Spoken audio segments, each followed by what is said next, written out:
자, 오늘 그 FTX 우리 차차 막말했는 거 나갑니다. 얘기를 해드려야지. 요것도 내용 듣고 또 막 걱정되시고 불안하시고 그런 분들 계실까봐 갖고 왔습니다. 가상화폐 거래소 설립자가 비트코인은 결제 수단으로서 미래가 없다. FTX 창업한 샘 뱅크맨 프라이드. 얘가 누구냐면 뭐 다들 아시다시피 이제 지겨워요 말씀드리기가. 바이든 대선 캠프 때 70억 정도 기부를 한 개인 기부 2등이라고 합니다. 그러면서 미국에서 굉장히 잘 나가죠. 코인베이스 다음으로 잘 나갑니다. 제일 잘 나가요. 근데 얘네 최고 경영자가 얘기를 했죠. 아마 20대로 알고 있습니다. 이 뽀글뽀글이 요놈 20대인데 돈이 뒤집어지게 많은 걸로 알고 있어요. 뭐라고 얘기를 했냐면 그 FT와 인터뷰에서 비트코인은 비효율적이고 환경적으로 비용이 많이 들기 때문에 지급결제 네트워크로서 결격 사유가 있다고 밝혔다. 맞아요. 이거 좀 기분이 나쁜데 맞습니다. 얘가 한 말이 맞습니다. 비트코인은 솔직히 비효율적이긴 맞아. 환경적으로 비용도 많이 들어. 지급결제 네트워크로서는 결격 사유가 너무나도 많아. 코인 이슈도 맞다고 생각합니다. 거래량이 늘어나면 늘어날수록 수수료도 비싸고 속도도 느려. 작업증명 방식이라. 그렇기 때문에 수백만 건의 거래를 처리할 수 있도록 확장될 수 없고 이 방식을 운영하는 데에는 전력도 많이 소모된다. 외국이나 이런 분석가들은 이제 작업증명 방식이 있고 지분증명 방식이 있는데, 쉽게 말해서 지금 작업증명 방식은 비트코인이고 지분증명 방식은 예를 들자면 폴리곤을 예를 들어야 될까? 아니면 이제 이더리움이 앞으로 바뀌는 게 지분증명 방식인데, 지분증명 방식 같은 경우에는 소매나 도매나 이런 것들에도 해당이 됩니다. 우리가 이제 실생활의 결제나 이런 것도 소매, 작은 금액 결제에도 적용이 가능해요. 근데 우리 코인이슈 포트폴리오에 있는 이더리움 클래식, 그리고 이전에 있었던 비트코인 캐시, 그리고 비트코인, 얘네들은 소매 거래에는 해당이 되지 않아요. 왜? 100원짜리 결제를 하는데 수수료가 더 비싸. 속도도 느려. 그럼 코인이슈님 앞으로 작업증명 방식은 쓰이지 않나요? 어디에 쓰이나요? 얘네들은 대신 지분증명보다 보안성이 뛰어나. 그래서 나중에 기업 대 기업, 아니면 국가 대 국가, 무역대금 이런 큰 금액들 수수료 얼마 상관없어. 그렇게 비싸지도 않아. 한 돈 많원, 돈 10만원 갖고 국가 대 국가 이런 안전성이 더 우선되는 그런 계약 거래에 사용이 되는 게 누구예요? 작업증명 방식이다. 지분증명. 그러면서 비트코인 결제 수단으로 미래에 없어. 어떻게 보면 맞습니다. 틀린 말은 아니에요. 번개돌이 FTX 얼마나 더 빨라질 거야 하는데, 라이트닝 네트워크를 지원할 예정이라고 하죠. 라이트닝 네트워크는 코인이슈 지난 영상 보시면 있습니다. 지금 엘살바도르도 라이트닝 네트워크 쓰고 있고, 얼마 전에 우리 비트코인 컨퍼런스에서 맥도날드랑 또 어디였죠? 월마트였나? 하여튼 이제 라이트닝 네트워크 결제망으로 해가지고 결제가 된다고 하는데, 비트코인이 라이트닝 네트워크 위에 얹게 되면 달라진다는 겁니다. 쉽게 말해서 기존에 있던 비트코인은 결제로서는 엉망인데, 라이트닝 네트워크 위에서 비트코인이 결제되면 빠르고 수수료도 저렴하고 그렇게 된다는 거예요. 이해되셨죠? 그렇기 때문에 지금 라이트닝 네트워크를 FTX에서 적용을 시키고 있다.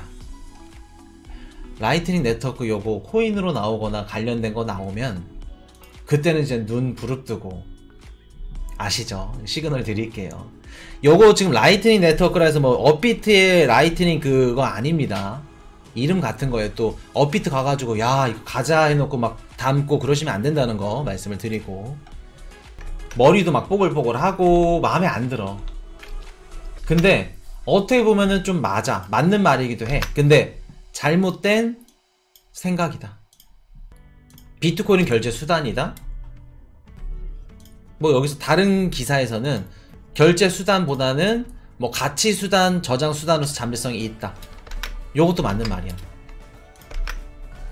얘가 안 좋게만 말할 수 없는 게, 암호화폐 거래소고 얘가 비트코인 갖고 있는 게 뒤집어지기 때문에 그렇게 말을 할 수가 없어요. 자세히 보셔야 됩니다. 자, 우리 그 리HR님이 중간에 중계자 꼭 있어야 하지 않나요? 요거 영상은 라이트닝 네트워크 제가 작년에 면밀히 해가지고 좀 그 디테일하게 분석해 놓은 게 있습니다. 그거 꼭 영상 보세요. 그거 보시면 도움 된다는 거. 그때 좀 앳됐어요. 지금은 좀 다른다는 거 말씀을 드리고. 자, 다시 돌아와서 가치 저장 수단으로 잠재성이 있다. 요거는 맞다. 코인이슈도 그렇게 생각한다. 굳이 비트코인으로 결제를 할 필요 없다. 요게 맞죠. BTC는 뭐예요? 가치 저장 수단으로서의 역할이다. 요게 그 이제 코인이슈 방송을 보시는 분들은 남들이랑 좀 달라야 돼. 왜 다르냐면 얘기를 할 겁니다. 야, 비트코인 결제도 느리고 너 페이코인 써봤지? 편의점에서 쓸 수 있잖아. 이렇게 빠른데 비트코인 쓰겠냐? 비트코인은 결제로서 역할이 없어. 느려. 조금 이제 뭐 유튜브 좀 보고 뭐 좀 알아. 그러면 뭐라 그래야 돼요? 이제 이렇게 얼굴을 딱 쓰다듬어 주면서 등을 톡톡 이게 토닥이면서 뭐라 그래요? 친구야, 비트코인은 결제로서의 수단이 우선이 아니다. 결제로서만 역할이 쓰이지 않는다. 결제보다는 가치 저장 수단, 자산으로서 역할을 받는, 인정을 받는 그런 시대로 바뀔 거다. 우리가 금을 갖고 있으면 뭐 갖고 있거나 휴대하거나 이런 것들 보관하기가 힘들지만 앞으로 비트코인을 갖고 있으면 우리가 디지털 금으로 자산으로서 가치를 인정받을 수 있을 거다. 그렇게. 그게 뭔 말이냐면 앞으로 우리가 이게 이제 뭐 예언 타임 들어갑니다. 우리가 이제 3년 뒤 4년 뒤에 어떻게 할 거냐면 우리가 이제 블록체인 지갑을 휴대폰 어플에 하나씩 다 설치를 하고 계실 겁니다. 물론 지금도 뭐 트러스트 월렛이라던가 뭐 메타마스크라던가 이런 그 웹 지갑들 갖고 계시죠. 휴대폰에 다 설치를 하고 계실 건데 블록체인 지갑을 휴대폰 어플 뭐 구글 플레이라던가 그 애플 아이폰은 뭔가요? 애플 그건가? 하여튼 거기 딱 들어가가지고 블록체인 지갑 치면은 기업들이 만들어낸 블록체인 지갑이 나올 겁니다. 뭐 구글 블록체인 지갑, 메타 블록체인 지갑, 애플, 삼성, 알리바바, 또 뭐 SK, 뭐 LG 블록체인 지갑 이런 것들. 그리고 그 지갑들 말고는 또 중국 정부에서 만든 위아나 지갑, 정부에서 지원하는 블록체인 지갑, 요렇게 두 가지 종류로 갖고 계실 겁니다. 거기다가 우리가 업비트나 이런 데 거래소에 사면은 거기다 블록체인 지갑에 넣어놔. 나중에는 지갑에서 바로 결제할 수 있게끔 연동이 될 거예요. 지갑만 갖고 있어도 비트코인 구매 판매가 바로 될 수 있게끔. 이해되셨나요? 그러면 내가 핸드폰 어플 딱 갖고 블록체인 지갑에 비트코인 갖고 있어. 그럼 내가 그 태국을 여행을 갔네? 환전할 필요 없어. 막 환율 따져가면서 지폐로 환전받고 막 뭐 말도 안 되는 막 태국어 하면서 막 뭐 몸집 빨지 막 바디랭귀지 필요 없어. 이제 앞으로 어떻게 한다? 환전소도 뭐 줄어들지 일들이. 태국에 놀러 가면 내가 블록체인 지갑 딱 휴대폰 어플에 있는 거 딱 꺼내놓고 비트코인 갖고 있으면은 비트코인을 뭘로 바꿔요? 태국 CBDC로 바꿉니다.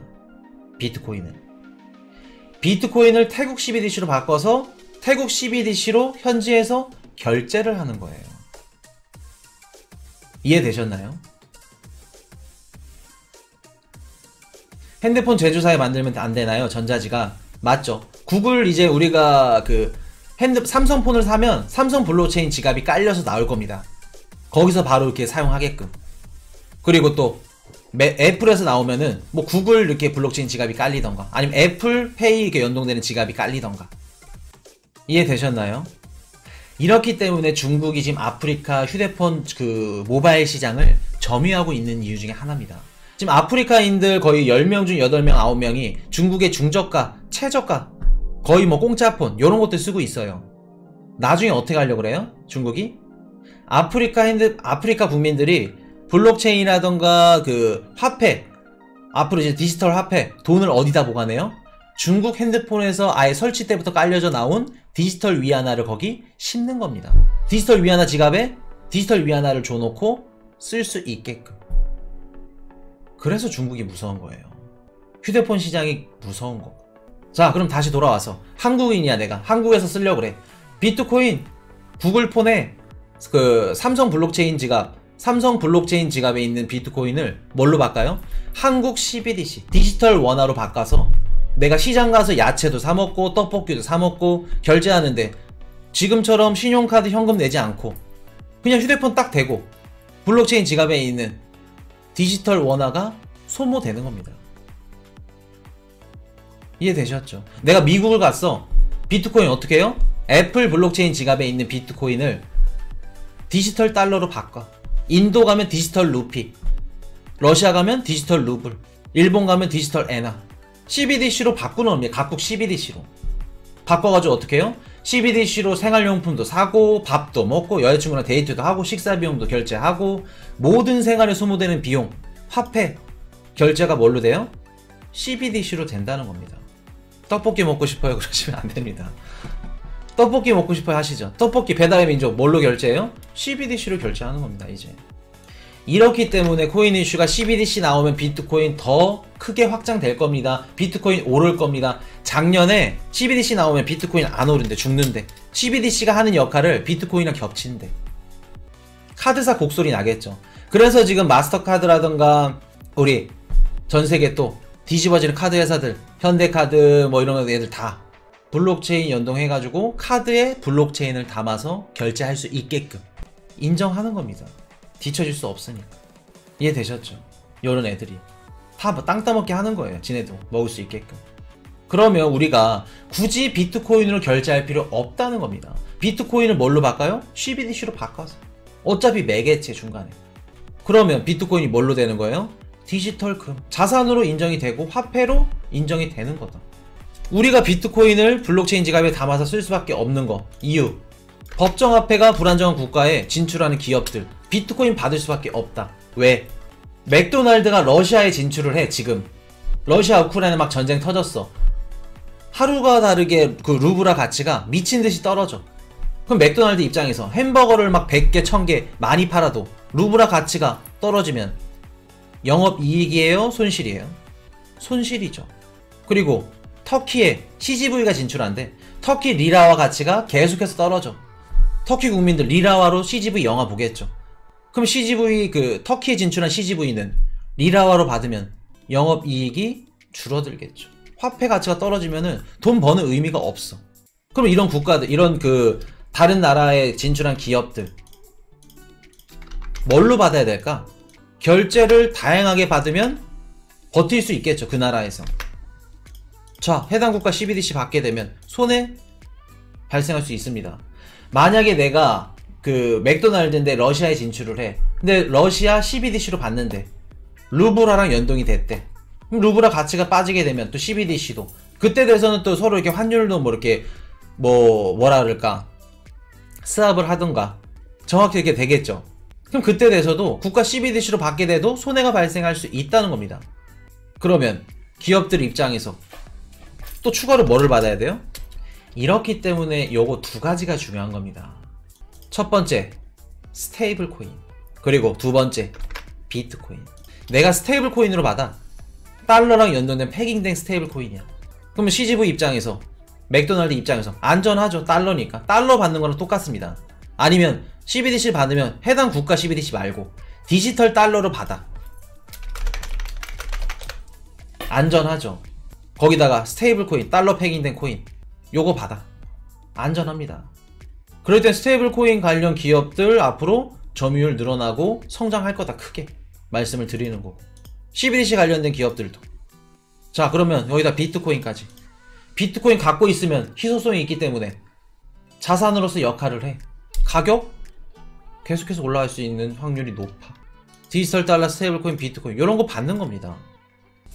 그러면 CBDC가 나와서 비트코인 시장이 더 커지면 커졌지 줄어들지 않는다는 얘기예요. 그리고 앞으로 기업들, 법정화폐 불안정한 국가에 진출한 기업들을 비트코인 받을 수밖에 없다는 겁니다. 비트코인 안 받더라도 디지털 달러, 스테이블 코인 무조건 받지. 그리고 1차원적으로 스테이블 코인이 어떤 역할을 해요? 스테이블 코인 처음에 어떻게 생겼어요? 뭐 브라질에서 헤알화, 그리고 아르헨티나 뭐 그 1대1 달러 패깅된 연동된 그런 것들 말고 1차원적으로 스테이블 코인이 생긴 게 비트코인을 구매하기 위해서, 코인을 구매하기 위해서 생긴 겁니다. 그럼 스테이블 코인 시장이 점유율이 높아지면 높아질수록 비트코인 시장 점유율도 높아지는 거고, 디지털 달러로 뭘 할 수 있어요? 물건도 사고 우리가 생활용품도 살 수 있지만 디지털 달러로 결국엔 비트코인을 살 수 있게끔 된다는 겁니다. 이해되셨나요? 앞으로 우리가 업비트, 원화마켓, BTC 마켓, USDT 마켓 보유 관심 이렇게 있죠. 원화가 디지털 CBDC, 디지털 원화 마켓 바뀌던가 아니면 디지털 원화 마켓이 추가로 생기던가, 그 모습을 3년에서 5년 내지 보시게 될 겁니다. 요것도 예언이에요. 자, 오늘 또 예언을 너무 많이 한 거 아니야 또? 이해되셨죠? 어떤 식으로 쓸 건지. 우리가 앞으로 이제 비트코인을 굳이 결제용으로, 결제에 국한될 필요 없다는 겁니다. 이번에 루나 폭락, 테더 패깅 이슈 왜 일어났을까? 누가 했을까?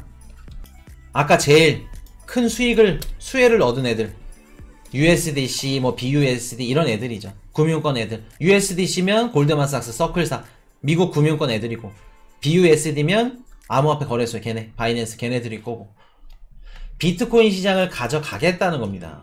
스테이블 코인 시장이랑 미국 정부가 다 이런 식으로 우리 외환금융 위기 때 조지 소로스 영란은행 폭격했고, 1998년도 일본 금융권 월가 애들이 습격 들어갔을 때 이런 식으로 다 미국 애들이 가져갔어요. 이해되셨죠? 자, 그거를 알고 계셔야 됩니다. 지금 그런 상태가 과도기라는 거, 지금 비트코인이 위험하고 흔들리고 힘들어할 때 아니라는 점 말씀드릴게요. 자, 사람들은 지금 당장 눈앞에 놓여져 있는 루나 폭락 사태, 그리고 스테이블 코인 불안 사태, 테더 패깅 사태, 이런 비트코인의 위험성만 인지를 하고 있다. 우리 코인 이슈 가족분들은 이 사태로 인해서 앞으로 코인 시장이 어떻게 변화가 될지 나무가 아닌 숲을 볼 수 있어야 한다. 코인 이슈 딱 끝. 오늘 여기까지 하겠습니다. Hey, I got a confession. Been losing all momentum. Just because it's easy, well, that don't make it better.